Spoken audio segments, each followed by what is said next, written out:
Eucaristía, el banquete importante. Saludo con mucho cariño también al Padre Domingo Leguas, que es un gran amigo. Miren, quisiera, ante todo, hemos tenido la Eucaristía, el sacramento cumbre, ¿no? La oración más completa que los cristianos podamos tener. Por eso lo único que quisiera pedirles es que se pongan de pie para elevarle a la Virgen María esta brevísima oración. Hija predilecta del Padre, deseo con todo mi corazón, con toda mi alma, con todo mi ser que tú seas mi madre. Ayúdame a vivir como un verdadero hijo tuyo. Madre del Verbo encarnado, deseo con toda mi alma, con todo mi ser, con todo mi corazón que tú seas mi madre. Ayúdame a vivir como un verdadero hijo tuyo. Esposa del Espíritu Santo, deseo con toda mi alma, con todo mi ser, con todo mi corazón que tú seas mi madre.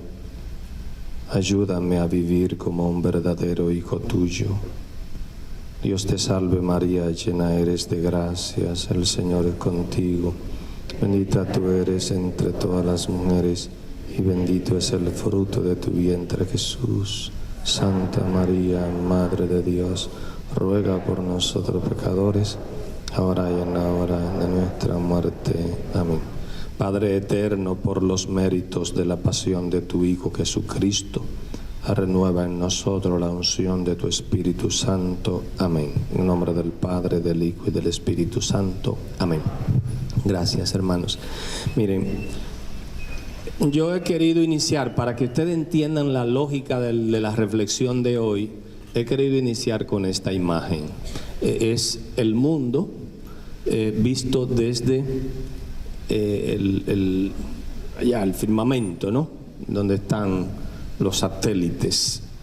Lo que vamos a hacer hoy es eso, una mirada amplia sobre la Sagrada Escritura, fundamentada en 9 misterios, así le hemos llamado. Pueden ser 9 actos. Hay un obispo que lo llama así, 9 actos, Monseñor Barrón, en Los Ángeles. ¿Por qué? Porque la Sagrada Escritura usted puede también mirarla con lujos de detalle. Por ejemplo, si nosotros fuéramos a mirar la localización de donde estamos, pudiéramos hacer eso. Y nos va a mandar ¿a dónde? Aquí, a la Casa San Pablo. Hoy, en la lectura, en las lecturas, hemos visto ese puntito ahí, un puntito del conjunto. Cada día la Iglesia, como una verdadera madre, nos está dando a nosotros pues un puntito. Si usted quiere, por ejemplo, conocer solamente una región específica, por ejemplo, un país, pues lee un libro, vamos a suponer, y aquí, pues ahí está, la República Dominicana. ¿Entienden? Ahora, ¿qué vamos a hacer nosotros? Nosotros vamos a ver el mapa completo. Lo que nosotros llamamos en estos 9 misterios, un poquito para entender la idea general de en qué consiste la Sagrada Escritura. Yo siempre le digo a las personas, miren, los detalles están contenidos en unos libros que están llenos de géneros literarios, están confeccionados por personas que vivieron en una época que no es la nuestra, con una cultura que no es la nuestra, con unos territorios que no es el nuestro. Pero de esos libros nosotros tenemos que sacar nuestra fuente de salvación, de esa realidad. Entonces hay cosas que si nos metemos en los detallitos y perdemos el conjunto, uno va a decir, Ay, pero ¿cómo creer en un Dios que, por ejemplo, propiciaba las guerras en el Antiguo Testamento? ¿Por qué? Porque no se entiende cómo ese pueblo tuvo que avanzar en medio de las dificultades que implicó tener que, bueno, pues enfrentarse a otros pueblos para llegar a obtener ¿a quién? La tierra prometida. ¿Que estaba libre? No, estaba ocupada. Entonces, yo por eso quisiera que en esta reflexión tomemos eso en cuenta.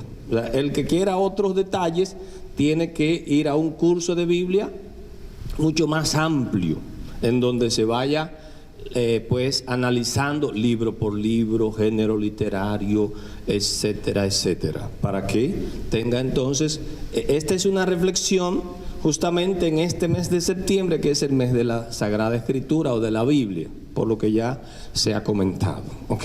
Entonces deseo que ustedes tengamos esta reflexión para que pues nos apoyemos en esta idea.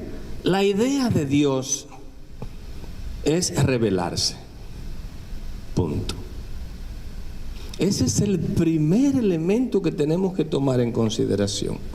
Dios desea que el hombre que fue creado por Él a su imagen y semejanza lo conozca sus características, conozca sus calidades, sus cualidades, que conozca cuáles son esas realidades en las que Él necesita pues conocer a su Dios, a su Creador, a su Señor.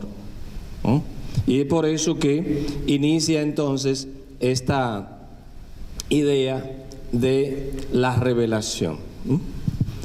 Es esta imagen que yo he querido compartir, nos muestra un poco la idea de la reflexión de hoy. La palabra de Dios como una fuente de protección, de cuidado del cursillista y evidentemente de todo cristiano y evidentemente de toda la humanidad. Pues la palabra de Dios no es un tesoro solo reservado para los cristianos y para los creyentes. No, seguro, la palabra de Dios es para toda la humanidad, es fuente de salvación. Se ofrece definitivamente a aquellos que más se interesen, pero es el Dios de todos el que nos habla en la Sagrada Escritura. Y no debe darnos ningún rubor de decir que la palabra de Dios ilumina a toda la humanidad, a toda la humanidad. Entonces, el objeto de la revelación de Dios es el cuidado de la criatura más importante que tiene en la revelación, que es el hombre. Génesis capítulo 1, versículo 26. Es el texto más importante en este sentido. Y creó Dios al hombre a su imagen y semejanza. Eso de crearlo a su imagen y semejanza es definitivamente diciendo, Él tiene una posibilidad de reflexionarse a sí mismo y de reflexionar de esta revelación y de esta relación. Dios quiere entrar en una relación con la humanidad. Y por eso el hombre es la criatura más, pues, podríamos decir, hay un autor que dice que toda la Sagrada Escritura es un proyecto antropológico. ¿Por qué? Porque pone al hombre en el centro de la creación, en el centro de la creación. Bien, vamos entonces, yo sé que no hay mucho tiempo, vamos a tratar de terminar antes de las 11:30. Sí. No, vamos. Vamos a mirar los misterios. No hay posibilidad de entrar en muchos detalles. Esto pudiera ser una reflexión de más de 2 horas, pero vamos a ver lo más rápido que lo podamos tener. El primer gran misterio del cual parte todo es el de la creación. Dios crea por amor. Dios no necesita la creación para ser Dios, para nada. Ahora, Dios es Dios y Dios lo que quiere es compartir todo lo que Él es y lo que Él tiene. Fundamentalmente lo que Él es. Él es Dios. Y porque Él es Dios, crea de la nada. ¿Ha dejado Dios de crear ya? No. Cuando usted ve a una persona, a una mujer embarazada, póngase de rodillas. Oh, Dios es mi creador. Dios sigue creando y ha creado todo lo necesario para que esa criatura tenga una existencia. Cuando usted lea el Génesis capítulo 1, la creación, ese relato de la creación en los 6 días, y ve a una mujer embarazada, haga esa reflexión. No es posible sin que Dios haga todo lo que hizo antes de hacer al hombre en la creación para que ese niño tenga una existencia. No es posible. El agua, el sol, los peces, el mar, etcétera, todo. Léase capítulo 1, versículo 1. Dios crea. Dios lo ha creado todo. Y si decimos que Dios es el creador de todo en este primer misterio, entonces Dios me ha creado a mí. Dios te ha creado a ti. Tú eres fruto del pensamiento de Dios. Y esto es lo más importante de este primer misterio. Todo ha sido creado por Dios. Los científicos insisten en buscar otra fuente del comienzo de la humanidad. Hay que dejarlo que sigan. Vamos a ver a dónde va a llegar la cosa. No me quiero meter en ese lío. Pero nos mantenemos en esta idea. Esta idea es fundamental. Entender que Dios, amor, nos creó por amor. Para que nosotros, palabra de San Agustín, para que nosotros entráramos en una relación de amor, de adoración. Anoten esa palabra. Esa es la relación que desde un principio en el acto de la creación Dios ha querido que el hombre entrara en una relación de amor, de adoración. No solamente en esta existencia temporal, porque ahí es donde está la clave para entender la creación.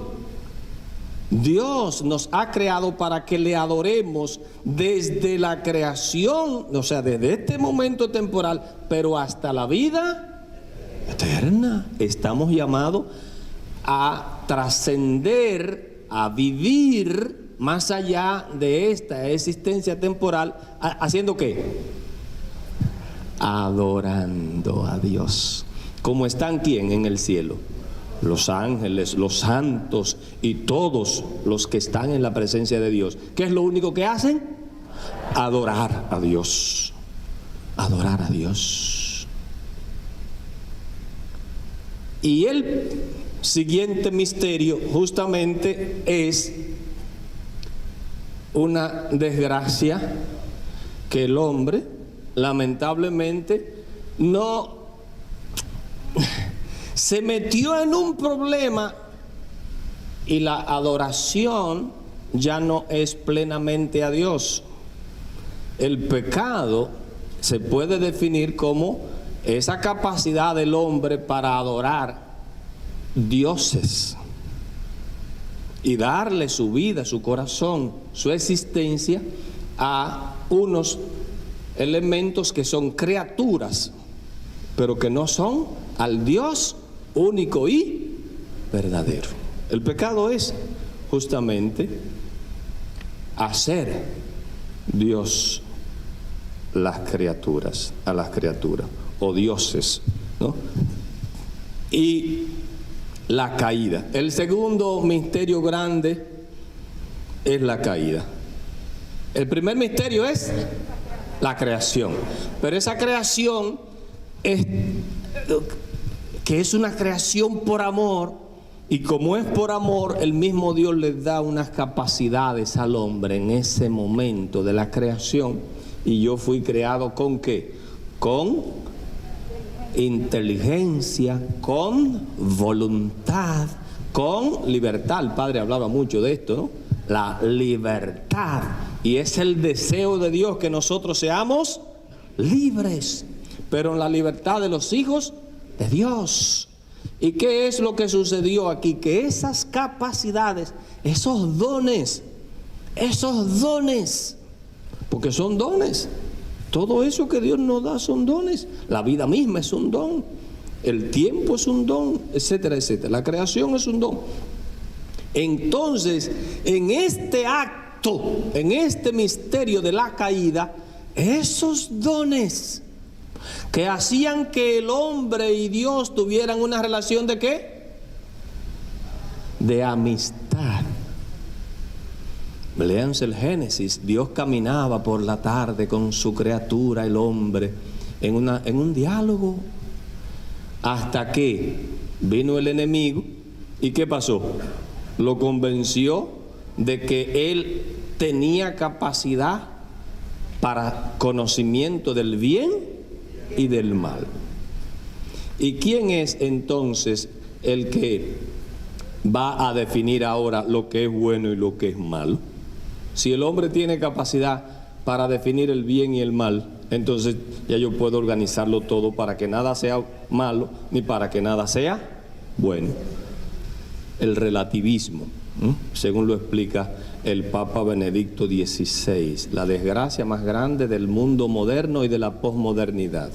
Nada es nada, todo es posible, porque el hombre es el dueño del bien, y entonces si sacamos a Dios de esa ecuación, entonces ya ahí hay un problema serio. Es el pecado de la soberbia. El pecado original es un pecado de soberbia. El hombre trata de darle un golpe de estado a Dios y se convierte el hombre entonces en su propio Dios. La criatura adora entonces a las criaturas. Pero este misterio no se queda así. La caída, el pecado, no se queda indiferente Dios, porque Dios es entonces Dios que es amor y Dios que ha corrido el riesgo. Hay una pregunta que siempre me hacen en este momento y me dicen: ¿sorprendió el hombre a Dios? No, jamás. Jamás. ¿Se puede dejar sorprender Dios del hombre? Jamás. Dios corrió el riesgo. ¿Y por qué es capaz ahora de organizar un plan de salvación? Pues porque no lo sorprendió. Porque Dios nos sigue amando a pesar de que sabe que nosotros podemos cometer el pecado. Por eso Dios siempre perdona, porque sabe perfectamente que nosotros somos débiles y frágiles, que Él nos dio unas capacidades que la podemos usar mal. ¿Qué es lo único que Dios espera que nosotros hagamos entonces? ¿Qué fue lo que Adán y Eva no supieron hacer? Asumir. Cuando Dios va y le dice a Adán: Adán, ¿qué hiciste? Esa Eva, ¿qué fue? La serpiente. Y la serpiente se quedó así buscando. Anda, ahora si no tengo a más nadie. Me embromé. Pero si hubiera encontrado a alguien, no asumieron. Entonces lo único que necesitamos para que Dios perdone es ¿qué? Asumir. Y al asumir hay un sacramento que es el de la confesión, que es el de la penitencia y la reconciliación, en donde Dios nos va a perdonar. Por eso los sacramentos están descritos desde el principio. Ese sacramento de la confesión es el primer sacramento en ese acto del pecado original. ¿Lo vieron? ¿Cuándo se dio el primer sacramento de confesión? Cuando Dios le preguntó a Adán, dime, ¿qué hiciste? A ver, ¿sabía Dios lo que había hecho Adán, sí o no? Sí. ¿Y por qué le pregunta? Porque quería que le... ¿Y qué es la confesión? La confesión es contarle a Dios ¿qué? Los pecados. Vean dónde está el sacramento de la confesión. En el pecado original ya hay confesión. ¿Y deseo de Dios de qué? Confesemos. Adán, ¿qué has hecho? Confiésame, dime, pídeme ayuda, acepta tus debilidades. ¿Qué fue lo que no supo hacer? Y ahora nosotros estamos pagando toda la consecuencia, porque a mí me da muchísimo trabajo también decirle los pecados al Padre. Lo mismo. Y seguimos en el mismo círculo, por eso todos somos. Bien, segundo acto, la caída. ¿Qué va a traer como consecuencia ese acto? Oh, mi Dios. Va a traer como consecuencia el plan de salvación. Génesis 3:15. Haré que haya enemistad entre ti. ¿Entre quién? Ti representa ¿a quién? La serpiente. Y la mujer, ¿quién es la mujer? María. María ya está prefigurada ahí. Por eso se llama protoevangelio ese texto. Haré que haya enemistad entre ti y la mujer, porque ahí Dios está hablando con la serpiente. Entre tu descendencia y la suya. Ella te pisará la cabeza mientras tú herirás apenas su talón. Entonces la descendencia de María, ¿quién es? Jesús. Muy bien, ustedes son muy inteligentes. Ahora, inicia entonces el plan de salvación. Recuérdense que ahora estamos haciendo ¿qué? Un gran resumen.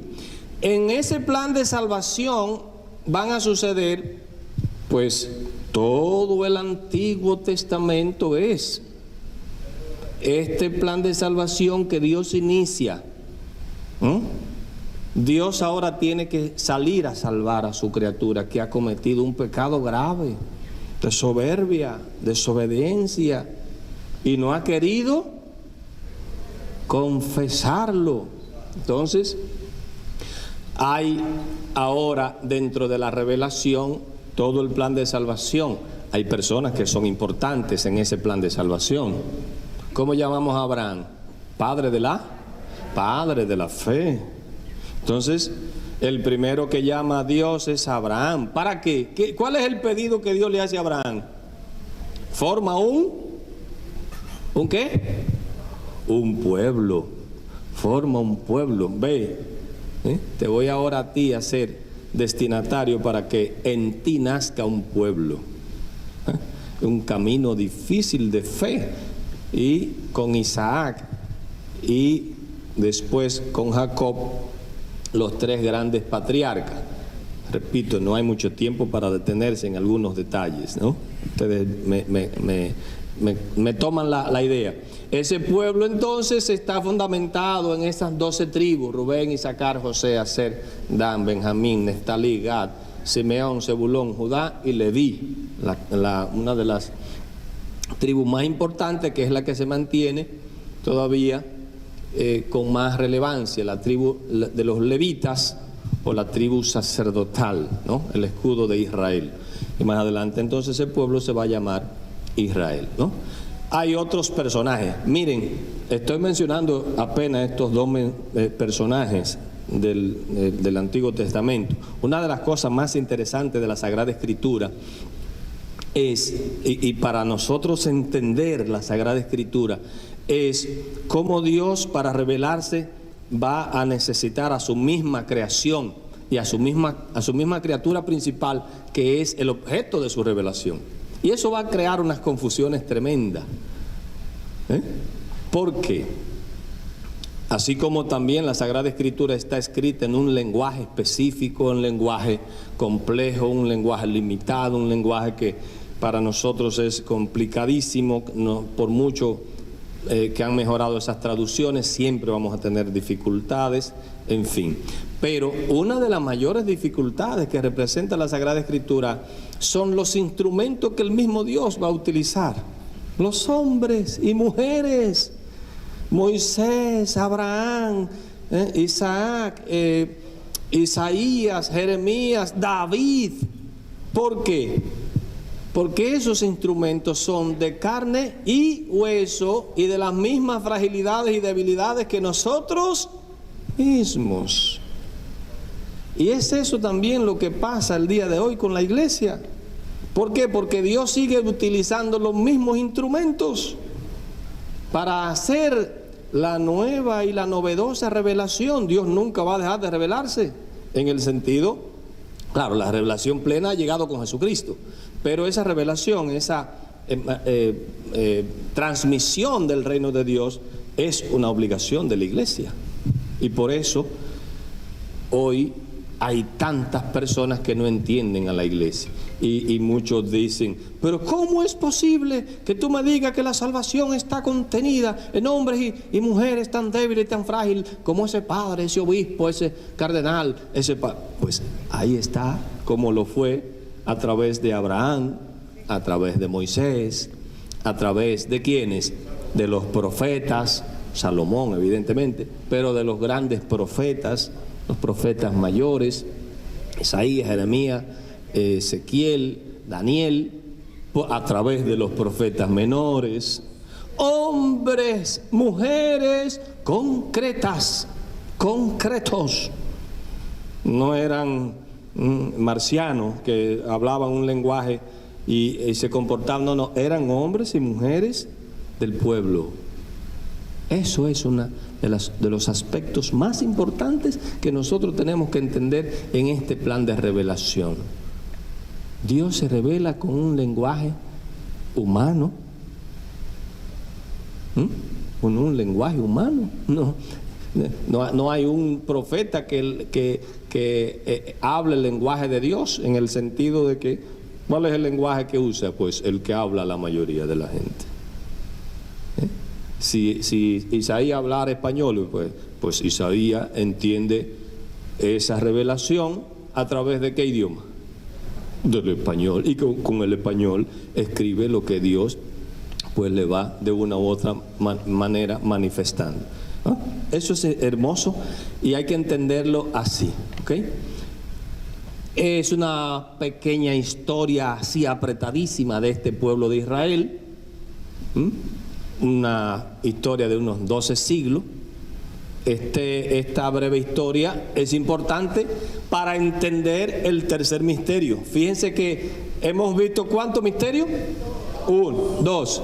El 1 era, el 2, el pecado. Y del pecado entonces, ¿qué dio como resultado?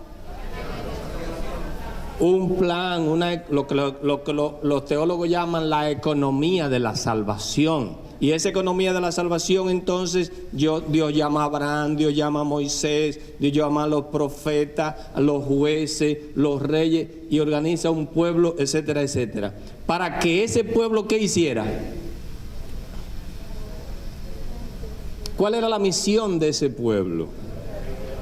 Preparar ese acontecimiento. Preparar el acontecimiento en el que Dios mismo nos va a traer la salvación. Evidentemente, esto es fácil de entender. Como toda la humanidad ha quedado contaminada, como todos los hombres ahora están envueltos en el mismo pecado, y como la maldad ha entrado a la historia de la humanidad, el dolor, el sufrimiento, la violencia, etcétera, etcétera, y ustedes pueden ver incluso las idolatrías, etcétera. Uno de los elementos más importantes es que hay no solamente un acto primero de creación de la nada. El mismo Dios recrea con Noé. Con Noé. ¿Ok?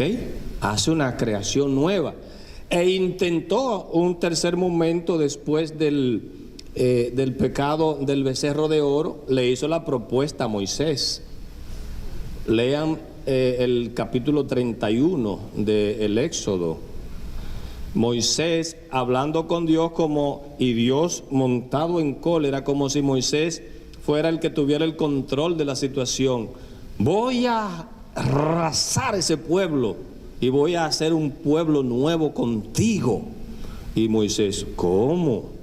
Tú vas a hacer eso, y qué van a decir los egipcios, etcétera, etcétera. Interesantísimo. Léanse ese momento en el que Moisés tiene que aplacar la ira de Dios. ¿Quiénes son de intercesión aquí? Intercesión, léanse ese texto todos los días, porque eso es lo que hace un intercesor ante el Santísimo. Aplacar la ira de Dios, aplacar todo lo que Dios tiene como justificación para, el texto no me lo sé de memoria, creo que es capítulo 31 del Éxodo, en donde Moisés está en el monte hablando con Dios. Y si hay 5 justos, Señora, ¿sería capaz de acabar? No, por esos 5. Y entonces Dios le da el chance. Es una propuesta que Dios le hace para volver a arrasar con el pueblo y hacer con Moisés un pueblo nuevo, ¿no? Entonces es el Salvador. Repito, la creación, Dios ha creado por amor y Dios nunca va a dejar de amarnos. Anoten eso. Dios no dejará de amarnos jamás, por grande que sean nuestros pecados. Eso es lo que nos ha dicho Dios con sus actuaciones. Entonces, ese pueblo que cae, esa creación que cae, entonces Dios comienza un plan de salvación. Lucas 1:26, en la anunciación. El Hijo de Dios, la segunda persona de la Santísima Trinidad, desciende. En el cuadro de la Virgen de la Altagracia, está aquí, no está aquí, está en el cuadro de la Virgen de la Altagracia, que es uno de los cuadros de la Anunciación, lo podemos ver, ¿no? Es el poder de Dios, está ahora actuando en un niño, en un recién nacido. Es una cosa hermosa. La pregunta: ¿por qué Dios desciende? ¿Por qué Dios se encarna? ¿Por qué? ¿Para qué? Le hago esa pregunta a mis estudiantes de la universidad. ¿Para qué tiene que encarnarse Dios? Algunos místicos en revelaciones privadas, y la iglesia no la rechaza, no la ha rechazado, no es parte de la revelación de la Sagrada Escritura. Algunos místicos dicen que Jesús iba a encarnar, hubiera o no pecado, ¿no? Y que ese fue el lío grande que hizo que Satanás se revelara en el cielo, ¿no? Que Jesús se iba a ser hombre y que tenían todos los ángeles que seguir siendo pues adorando al Hijo de Dios encarnado. Y eso Satanás dijo: ni muerto. Y por eso Satanás se empeña tanto en atacar a los seres humanos. ¿Por qué? Por causa, algunos místicos, repito, esto no es una revelación de la Biblia, pero esto, ¿por qué se encarna? ¿Para qué se encarna el Hijo de Dios? Un poquito más.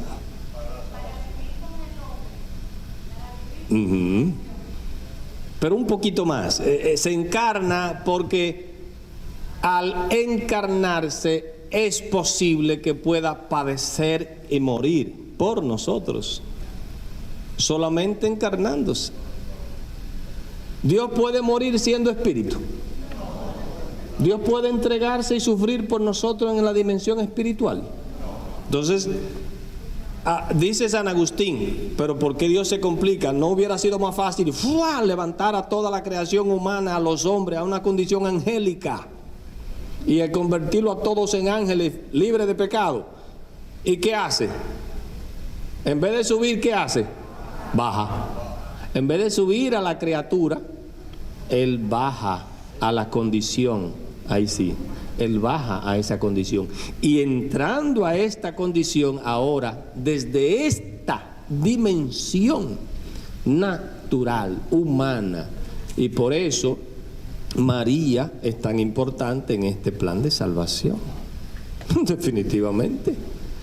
Porque según el plan de Dios, si ustedes y yo coincidimos en el cielo, preguntamos a Dios: ¿y por qué tú no nos levantaste en condición angélica y resolviste el problema y ya nos quitaste el problema? ¿Por qué? Porque ahora cada Eucaristía, cada sacramento, atención a esta parte, ojo, ¿por qué? Porque la pasión, primero, la encarnación, la pasión, la muerte y la resurrección de Cristo no fue en un momento histórico y eso se quedó ahí. ¡Chi! No.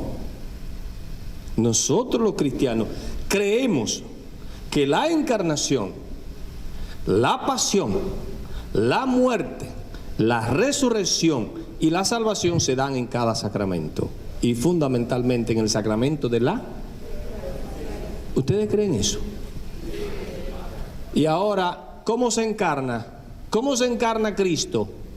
¿Quién le sirve como si fuera María? ¿Quién? La iglesia. La iglesia. Por eso la iglesia, María es prototipo de la iglesia y la iglesia. Entonces, en el sacerdote se encarna Cristo. Cristo está actuando. Y por eso el sacerdote, cuando eleva el pan eucaristizado, ¿qué dice? Este es... ¿Se está refiriendo a su cuerpo de él? Es Cristo que ya está en él. In persona Christi. O sea, él es la persona de Cristo. Por eso es al padre obispo que le hicimos la referencia cuando nos... Era a quién estaba ahí en ese ser. Cristo que se ha encarnado. Eso es importante. Y Cristo padece hoy. Y Cristo muere hoy por nuestros pecados, por los nuestros, evidentemente por todos los de la humanidad, desde Adán hasta este momento. Yo creo eso.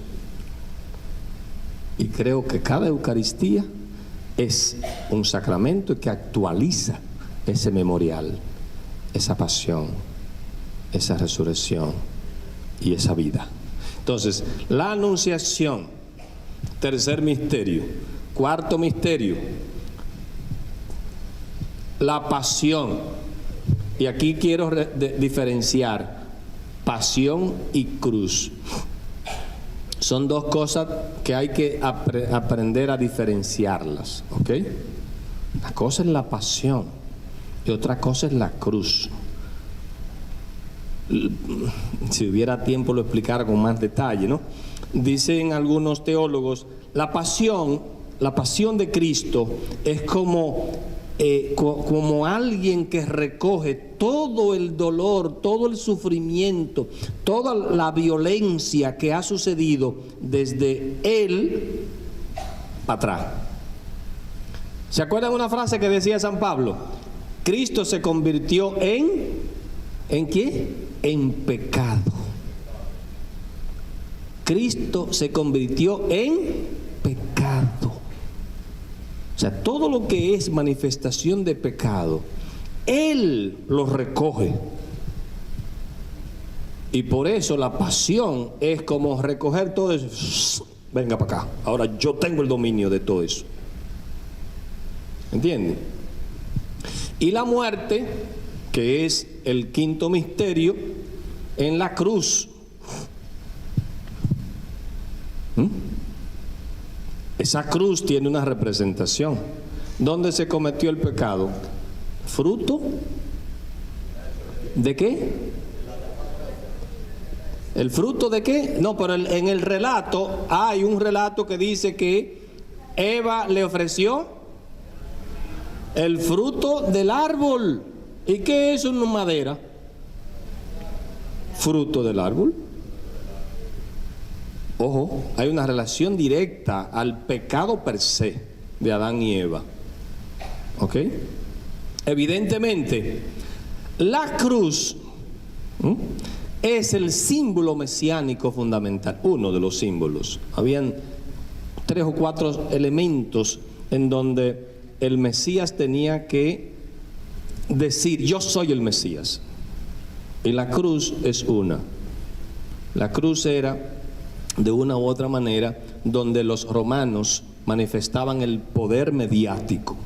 Y todo el que se oponía a lo que era la condición status quo, era llevado a la cruz como un delincuente. Entonces Jesús le va a demostrar que el imperio romano no tiene el poder, ¿Y qué va a utilizar? El mismo elemento que utilizan ellos para demostrar su poder. Por eso la cruz es tan importante. Y por eso San Pablo, impresionante, dice: los judíos se glorían de tal cosa, los griegos de tal cosa. Yo solamente me glorío ¿de qué? ¿De qué? De la cruz de Cristo. Entonces, el Mesías tenía que venir a limpiar el templo para devolverle al templo su significado de adoración al verdadero Dios.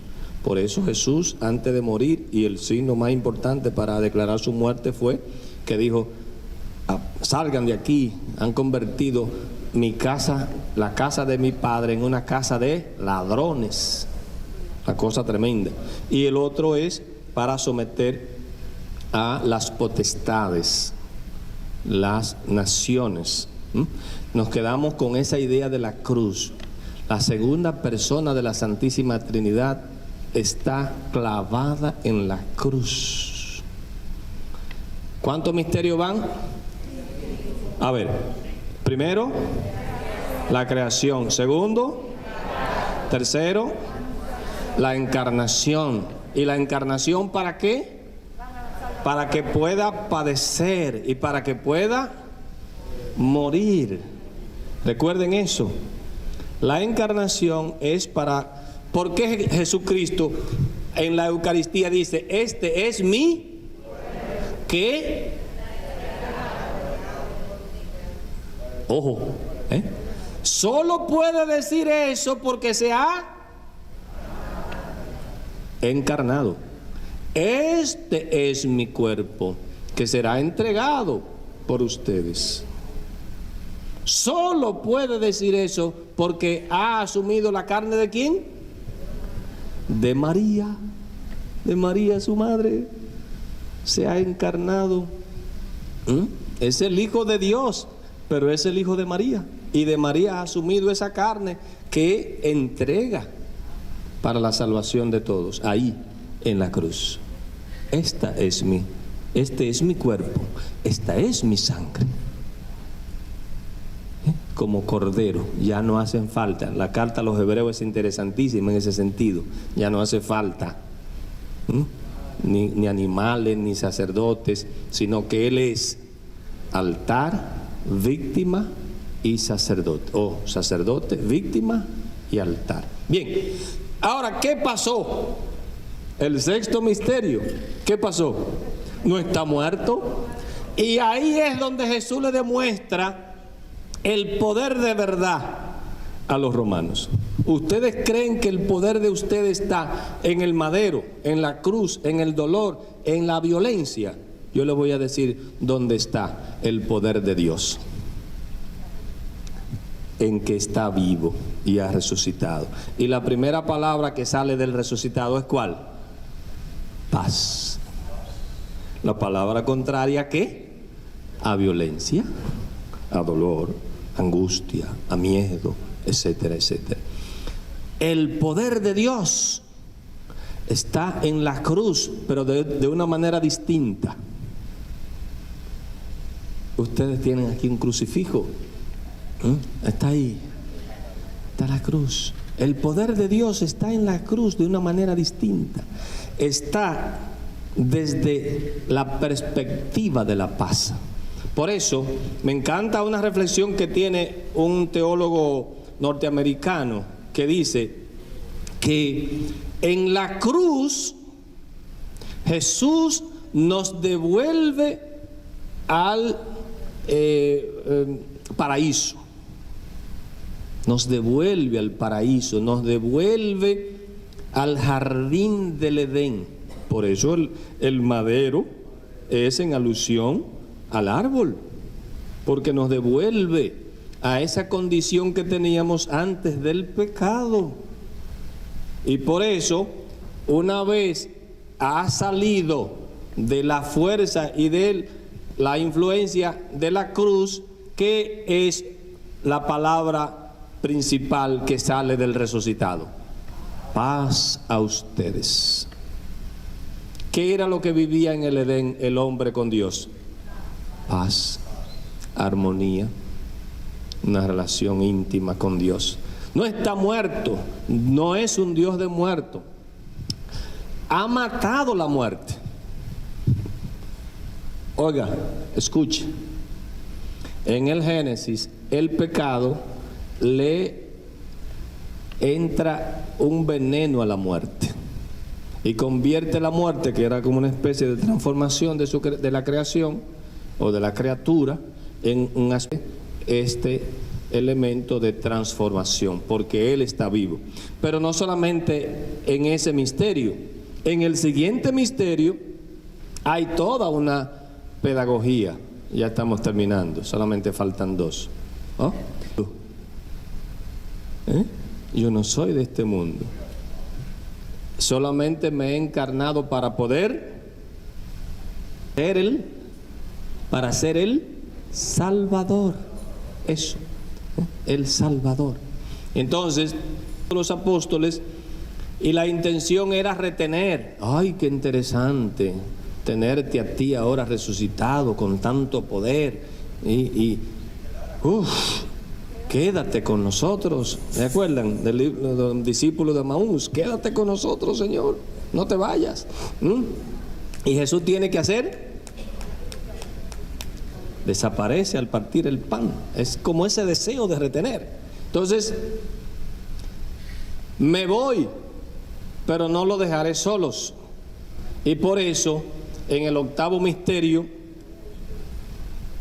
la venida de ¿quién? El Paráclito. Es el octavo gran misterio de la revelación.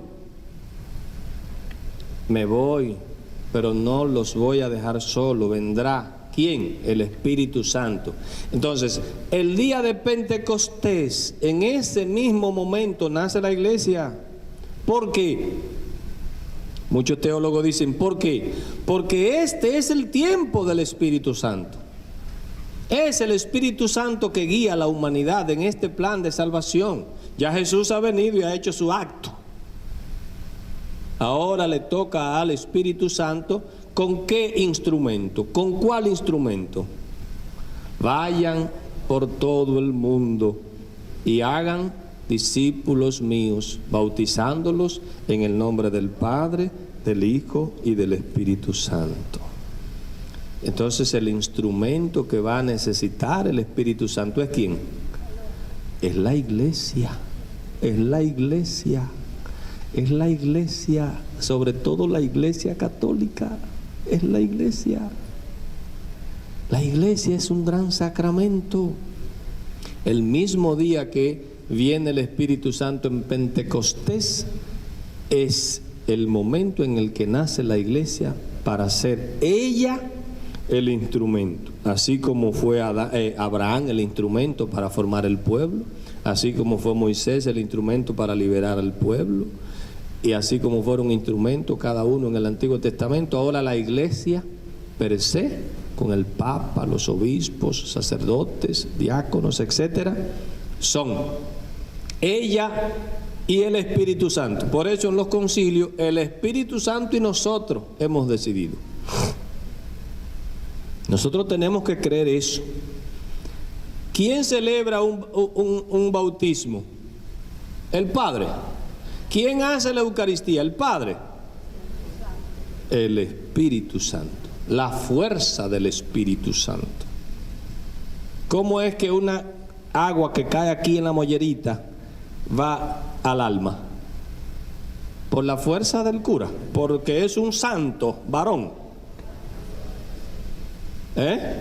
¿Cómo es que un pedazo de pan y un poco de vino se convierten en el cuerpo y la sangre del Señor? Porque reza mucho el cura.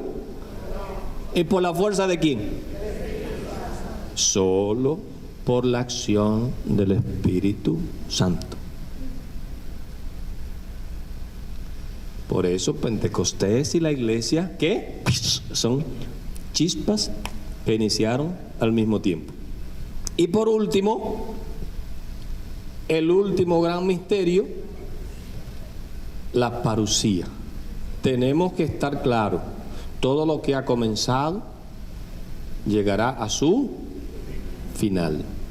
Todo tiene un principio y un alfa y omega. Principio y fin. Esta reflexión, la parusía significa de el último tiempo. La palabra escatología, estudio de ese acontecimiento del último tiempo. En el Evangelio de Mateo, capítulo 25, versículo 31 y siguiente, Jesús describe cómo será. Jesús mismo lo describe. Al final de los tiempos vendrá el Hijo del Hombre con poder sobre las nubes, rodeado de ángeles, completamente distinto a como vino. Vino la primera vez y era un pequeño niño en un pesebre, lo más frágil. Al final de los tiempos vendrá con poder. En la imagen de aquí de la izquierda lo pueden ver eso, pueden leerlo. Y los dos últimos capítulos del Apocalipsis describen ese acontecimiento también. Jesús habló del juicio final muchas veces, de muchas maneras. Y habló en la mayoría de las parábolas, están descritos el juicio final. Léanse el rico Epulón y Lázaro, eso es el juicio final. Punto. ¿Ok? O sea, habrá un juicio individual y colectivo de todos. Todos nosotros necesitamos tener claro eso. Habrá un juicio. Entonces, vamos a repasar. Esta es la Sagrada Escritura. Eso es lo que nosotros tenemos. Los lujitos de detalle ya son libros amplios. Necesita usted tener razón para creer en un Dios bueno, conocer qué dice Romanos 15:24, porque si usted lo logra conocer, alabado sea Jesucristo. Pero me preocupa muchísimo. Evidentemente nosotros necesitamos hacer un esfuerzo grande de conocer la Sagrada Escritura, al dedillo, todos. Mientras más usted conoce la Sagrada Escritura, claro, si la intención es siempre una intención de santificación y de salvación. Ojo, la intención del conocimiento de la Sagrada Escritura es una intención de santificación y de salvación. Porque si usted lo que quiere es conocer la Sagrada Escritura para devolverle a los hermanos evangélicos, esa no es la intención. La intención de conocer la Sagrada Escritura siempre ha de ser buscar la santificación y la salvación. Ejemplo. Sí, porque eso a veces me preocupa. Hay personas que leen la Sagrada Escritura, a ver si es verdad que María tuvo más hijos. Vea.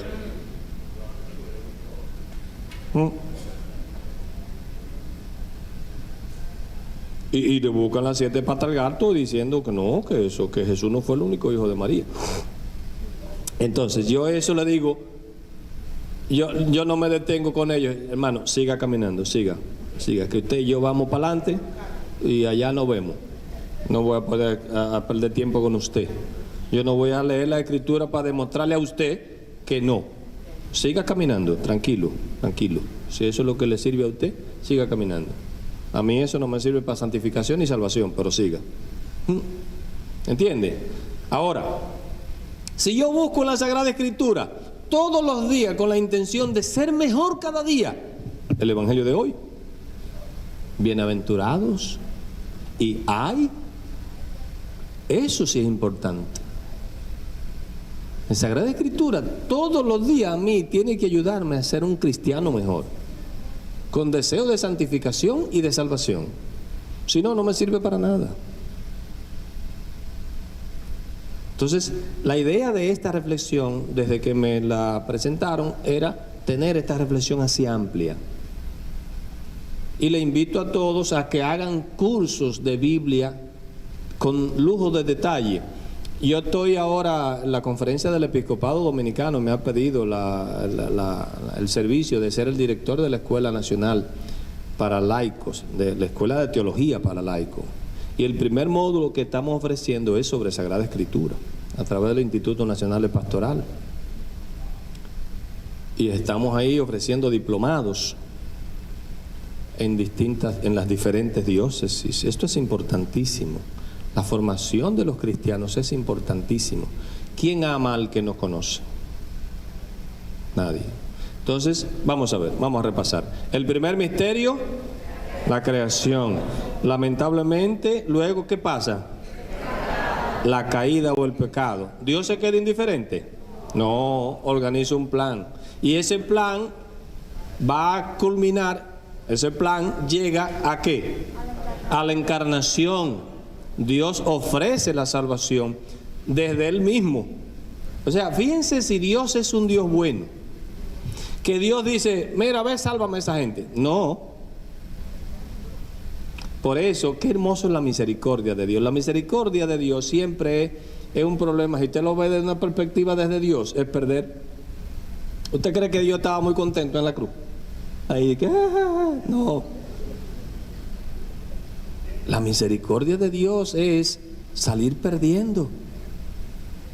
Ustedes se acuerdan de aquel texto, mira, el que le pide la túnica, dele también. El que le pide prestado, no se lo cobre. La misericordia de Dios y la misericordia de los hombres, si es misericordia, es siempre salir perdiendo. Y saliendo perdiendo, salimos. Entonces, Dios, cuando ofrece la salvación, incluso cuando se ofrece a Él mismo, no dice, vayan, compren ahí una funda de pan. ¿Qué dice? Y eso es un texto bonito. Denles ustedes de comer. Y ahora, ¿quién se va a convertir en el pan para que coman? El mismo Jesús. Este es mi cuerpo. Coman todos de Él. Es hermoso. O sea, Dios no ofrece cosas fuera de Él. Dios se ofrece a sí mismo para la salvación.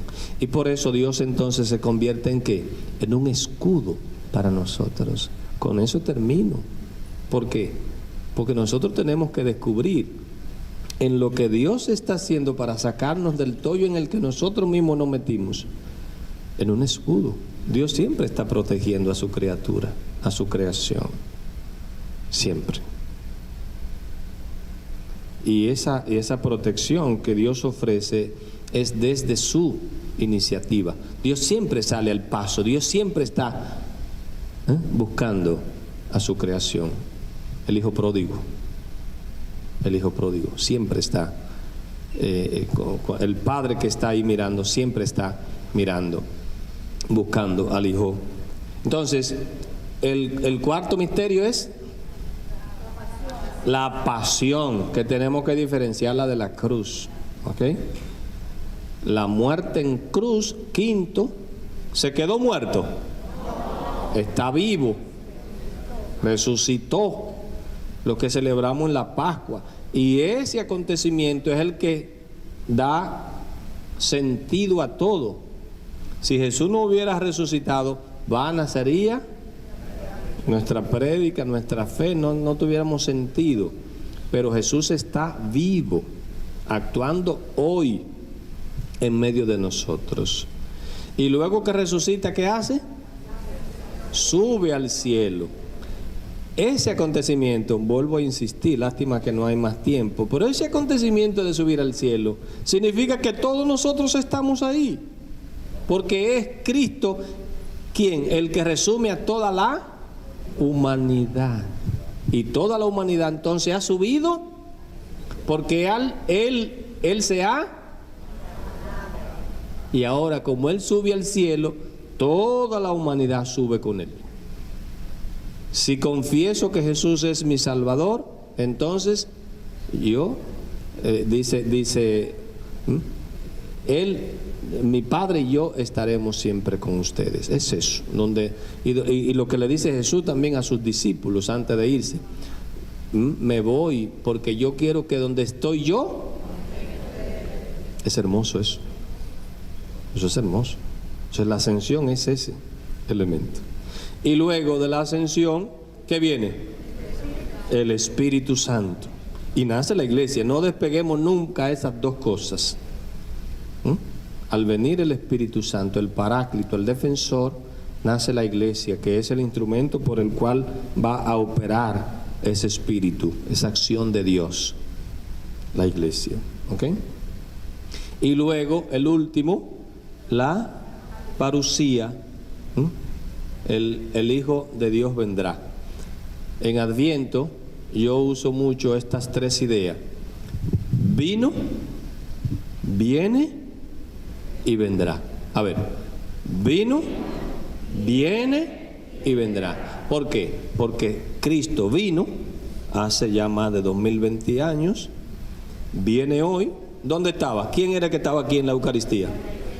¿Y quién ha entrado a mi corazón? Entonces viene hoy. Y porque viene hoy a mí, ya no tengo miedo de qué.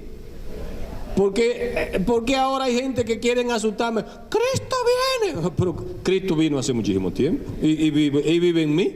¿Por qué usted viene a asustarme a mí? Ahora, si yo no lo conociera a ese que usted me está diciendo que viene, a lo mejor yo me asustara. Pero si Cristo está en mí, ¿por qué yo tengo que asustarme? Que usted me diga que Cristo viene pronto. Que venga. Que de una u otra manera ya le está. ¿Por qué hay que meterle miedo a la gente con que Cristo viene? Pregunto yo. Si ya usted conoce a su papá, ¿para qué le voy a decir? Mira, ahí viene tu papá. Que venga, yo conozco a mi papá. Eso no me asusta. ¿Verdad que sí? Alabado sea Jesucristo. Bueno, no sé si tienen alguna pregunta, no sé. Son y 40, ay Dios. ¿Usted no va a dar la bendición? No, hay un padre allá. No. Sí, hay un padre allá. Sí, sí. Venga, padre.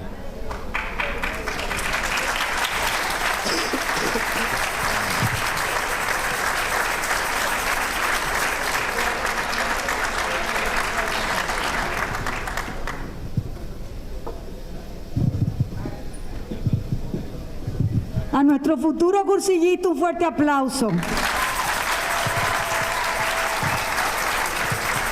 Deje más de esta decirte que esta es tu casa, que el movimiento de Cursillo de Cristiandad te da la bienvenida de nuevo y que esperamos verte aquí en el Cursillo de Cristiandad y que en las próximas ultrellas tú estés siempre con nosotros.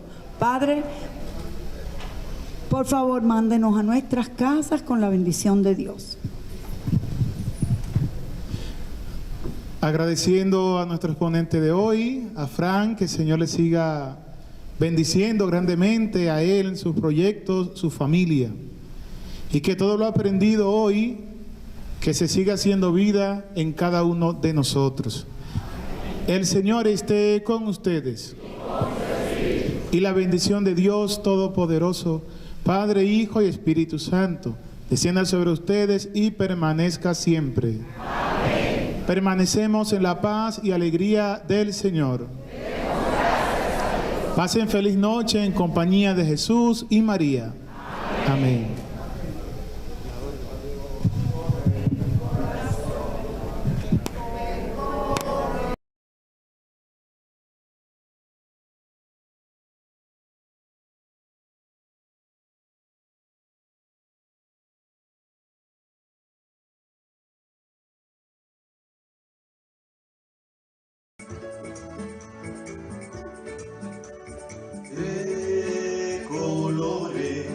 De colores se visten los campos en la primavera. De colores son los pajaritos que vienen de afuera. De colores es el arco iris que vemos lucir. Y por eso los grandes amores de muchos colores me gustan a mí. Y por eso los grandes amores de muchos colores me gustan a mí. Canta el gallo con el kirikiri, kiri, kiri, kiri. La gallina